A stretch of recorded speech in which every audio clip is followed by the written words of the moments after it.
What's up, you guys? Just a quick little update on the channel. I know I said my goals every Sunday, but after starting this and seeing with my online school plus my work, Sunday doesn't seem feasible every week. I guarantee one video a week. That is the goal. I just can't give you an exact day on when it'll be uploaded. It all just depends when I have time and when I get my schoolwork done, plus when I have work. So that was a quick little update. So from here on out, expect one video a week, just don't expect it on a certain day. Just because I don't know when I'll have time to get them out and edit and film. With that being said, as you can see from the title and my shirt, we're talking about Spider-Man today. First things first, I want to say, I believe Far From Home solidifies Tom Holland as the best Spider-Man that we have. Sorry, you Tobey Maguire stans.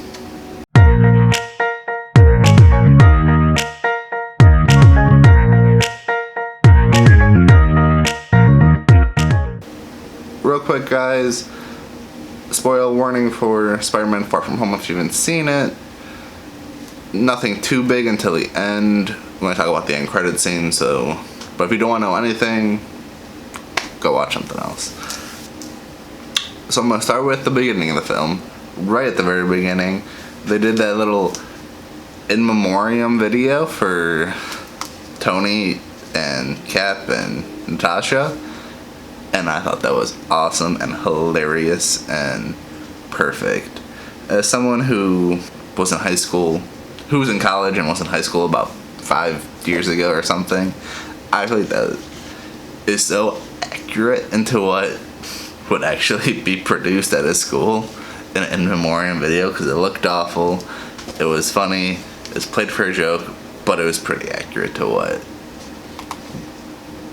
high schoolers would have done at the time if that happened in real life, if the snap happened in real life. They don't call it the snap though in this film, they call it the blip. I think they call it the blip in this film, which I don't like that. I like the snap better, the snap rolls off the tongue better, but they call it the blip in this film.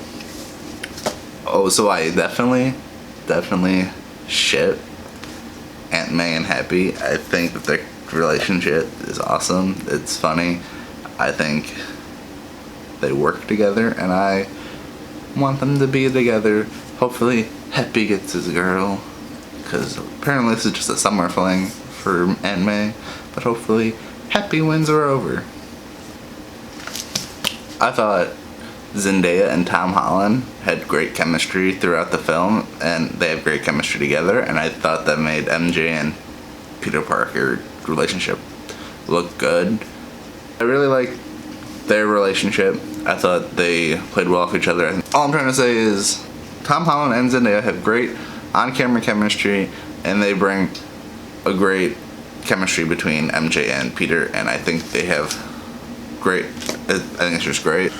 So, although I thought and everybody knew Mysterio was going to be the bad guy, I did like the twist and how they did it.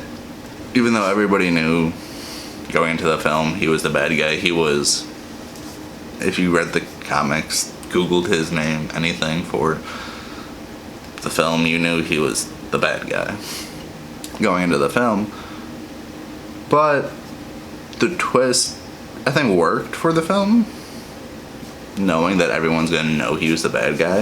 I think it worked to give him a small replacement role model for Peter for the time being, to get his trust. I think that was a great way to play that out, and I think that was just great writing to make him the mini role model up until he had decided to turn. But even when he decided to turn, he had nothing against Peter. It was more so to get the glasses and the technology, but he never wanted to hurt Peter until Peter really got in his way. So I think it was a great relationship between them, and I really enjoyed the twist, even though everybody saw it coming before you even got in the film. Another thing I want to point out, just because I'm from Cleveland and it's kind of a cool thing for me, in the bar when Quentin Beck is calling out all his help and the people that helped him become Mysterio and achieve the goal to get the glasses, he points out the Iron Man 1 guy who was working on the giant arc reactor. I didn't know this up until doing research for this video, that he's also the same actor who starred in A Christmas Story. A little boy grew up and that scientist is that boy, and that's kind of cool for me because The Christmas Story was filmed in Cleveland, and if you're not from Cleveland, I guess you don't know, but it's kind of a big deal around here. I feel like everyone around Christmas time always watches it. If you drive down the street, at least one house in every street has a leg lamp in their window during Christmas time. I actually have a leg lamp ornament on my Christmas tree, and I eventually do want to get a real leg lamp too. So it's just a really cool little tidbit that I didn't know. So it was a cool little fun fact for you that scientist is that kid from the Christmas Story films. I thought the scene where Peter went to go talk to Nick Fury and it ended up being Quentin Beck and Mysterio, and then he started going through all the different illusions, was awesome. I thought it was beautifully CGI'd. I know sometimes CGI can look a little wonky, kind of like at the end of Black Panther, but I thought it was beautiful. It looked really cool. I thought it was a great scene. And Spiderman got hit by a train, and the Nick Fury, Quentin Beck little twist at the end of the sequence was pretty cool too. I just thought it was a great little sequence. I thought it was really cool visually, and I really enjoyed it. After that scene, after Peter gets hit by the train, and he's a broken Peter, doesn't know what to do, is upset with himself and everything, he calls Happy. And I thought that was a beautiful scene when Happy came, gave him the little speech he needed to get in the gear, and basically tell him, yeah, Iron Man was human too. You're human, Iron Man was human. Yes, you have bigger responsibilities, but you make mistakes. You have to just work through them. It's not the end of the world. Iron Man wasn't perfect. He second-guessed everything. I thought that was a beautiful scene for Spider-Man and his arc to learn that. I thought it was a beautiful scene. I love Happy and Peter's relationship. And I thought that the scene after that with Spider-Man building his own suit to Back in Black by AC/DC was an awesome was an awesome callback to Iron Man. It was just a beautiful shot. That whole scene was just beautifully shot, beautifully directed. It was just a beautiful, beautiful scene. I thought it worked perfectly in the film. That's probably my favorite scene of the film. So big spoilers from here on out. I thought the ending was good. I enjoyed the last scene with Mysterio and Peter Parker. I thought it was cool that his spider senses finally kicked in and was showing him the way so he can fight and defeat Mysterio. And as you know, at the end of the fight scene, Mysterio ended up dying. I don't remember how he died. I don't remember what happened. All I know is he ended up dying. Small little theory, I think that's the end of Quentin Beck. I think he's truly 100% dead, but I don't think that's the end of Mysterio. I think the Iron Man 1 guy, he has the data, he has the ability to create the drones, and he has the technology for the barf technology that Quentin Beck made. I think he'll eventually bring Mysterio back, not physically, but I think the illusion technology will be back. Mysterio and Quentin Beck in the suit will be back in future films. I just don't. I think Quentin Beck truly died, but I think the technology will keep Quentin Beck and Mysterio alive, doing more sinister things, especially because of the end credit scenes. Because Mysterio kind of comes out as the good guy in the public eye. In the end credit scene, Mysterio frames Peter Parker for these attacks, or he frames Spider-Man for these attacks, basically cutting up and sending it to the Daily Bugle.